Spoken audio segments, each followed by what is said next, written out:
Boa tarde, pessoal, tudo bem com vocês? Hoje nós vamos falar um pouquinho sobre a faringite. O que é faringite? Quais são as causas dessa faringite? Quais são os tratamentos da faringite, certo? E no final do nosso vídeo, nós teremos uma atividade para vocês realizarem em casa e depois, quando a gente retornar às nossas aulas presenciais, vocês vão me entregar. Eu vou corrigir, nós vamos discutir em sala de aula, tá? E vou acrescentar o pontinho para vocês no final, na média final de vocês, certo? Lembrando que é extremamente importante que vocês façam, que vocês realizem essas atividades que estão sendo propostas para vocês nesse período de quarentena, para vocês adquirirem conhecimento, para vocês buscarem mais e terem mais entendimento em relação à área da saúde, ao curso de vocês, certo? Então, vamos lá. Primeiro, nós vamos falar o que é a faringe, onde a faringe se localiza, né? Então, a faringe, nós costumamos dizer que é um cano, tá? Um cano que vai desde a nossa região nasal até a nossa garganta, atrás da nossa garganta. Chegando na nossa garganta, nós temos 3 divisões, tá? Então, essas 3 divisões é a rinofaringe, a orofaringe e a hipofaringe, certo? Então, antes da gente dar continuidade sobre isso, nós vamos voltar na faringite. O que é a faringite? Faringite é uma dor, uma irritação na garganta, muitas vezes acompanhada de um resfriado ou de uma gripe. Qual a diferença entre resfriado e gripe? Nós já falamos isso em sala de aula, e se vocês não lembram, pesquisem lá no Google, tá? Vejam lá no Google ou na apostila de vocês qual é a diferença do resfriado e da gripe, para vocês conseguirem lembrar aí da diferença entre os dois. Então, a faringite é uma dor e uma irritação na garganta, muitas vezes acompanhada de um resfriado ou de uma gripe. Vamos voltar lá na faringe. Nessa divisão, que é a rinofaringe, orofaringe e hipofaringe, geralmente a faringite acontece na região da rinofaringe. Quais são os sintomas? Muita congestão nasal. É uma congestão nasal importante. Nós costumamos dizer que é importante devido à quantidade mesmo de secreção. Então, a pessoa tem essa secreção nasal importante, coriza, dor, a irritação na garganta, tá? Nessa análise, em relação à faringite, o médico também consegue observar se a criança, o idoso, o jovem adulto tem adenoide, porque a pessoa que tem adenoide, ela tem difícil respiração noturna, ela respira pela boca, né? Por isso que ela ronca muito à noite. Então, é importante essa análise, principalmente em criança, para saber se tem adenoide, se tiver, se há necessidade de uma cirurgia, né?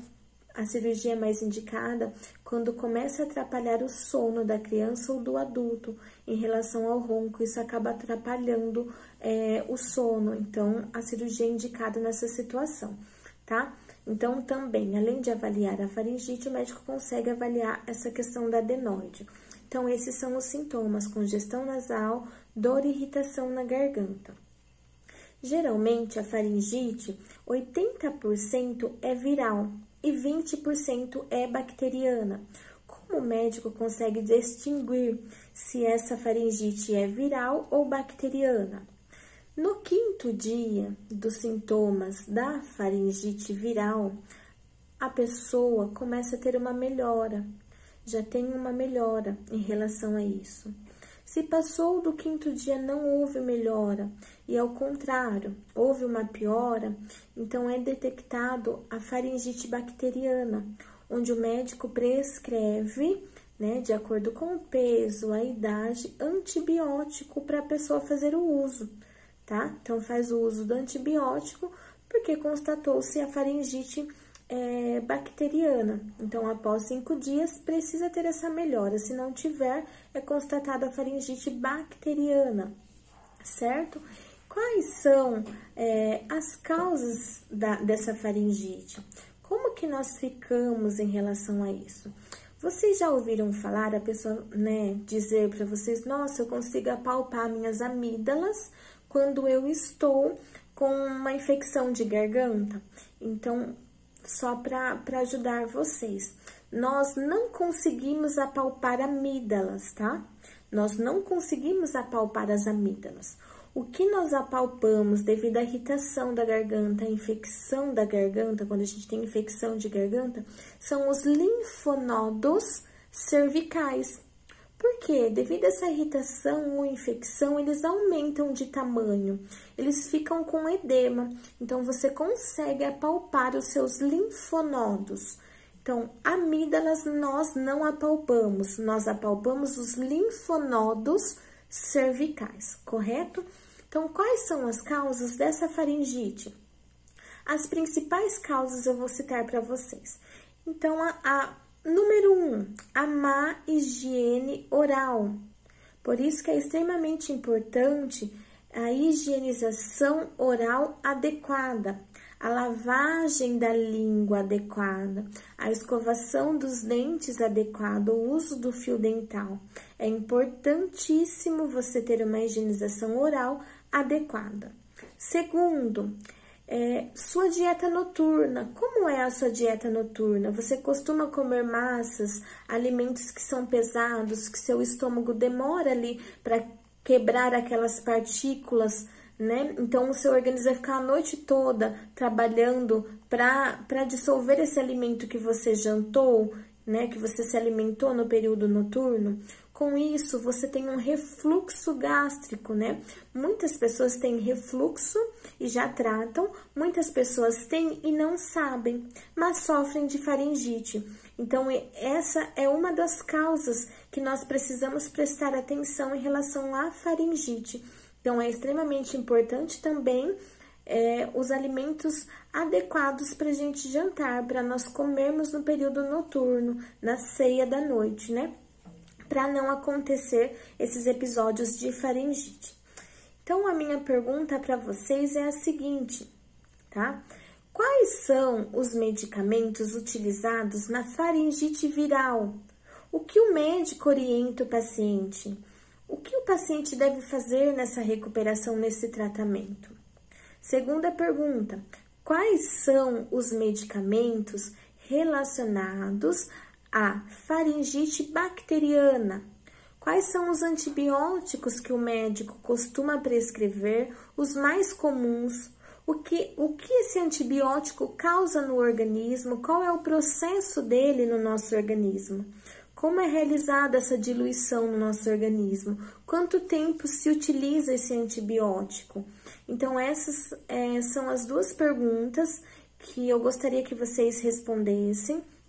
Lembrando que escrevam as perguntas numa folha separada, que assim que a gente retornar às nossas aulas presenciais, vou recolher todas as atividades e vou corrigir e nós iremos discutir em sala de aula. Tá bom? Então, lembrando, vamos lá, só reforçar para vocês. Quais são os medicamentos utilizados na faringite viral? Como é realizado esse tratamento? Quais são os medicamentos utilizados na faringite bacteriana? Quais são os antibióticos mais comuns? Se vocês conseguirem citar para mim 3 ou 4 antibióticos, está ótimo. Vocês me escrevem o nome do antibiótico, tá? A posologia dele, como é utilizado esse antibiótico, por quantos dias geralmente a pessoa precisa tomar esse antibiótico quando o médico prescreve e qual é a importância de você tomar o antibiótico em horário correto, de forma correta. Tá? Quais são as suas orientações em relação a isso? O que você orientaria um paciente em relação ao uso do antibiótico? certo? Então, eu agradeço pela atenção de vocês, que Deus abençoe a cada um de vocês e em breve nós estaremos juntos. Muito obrigada!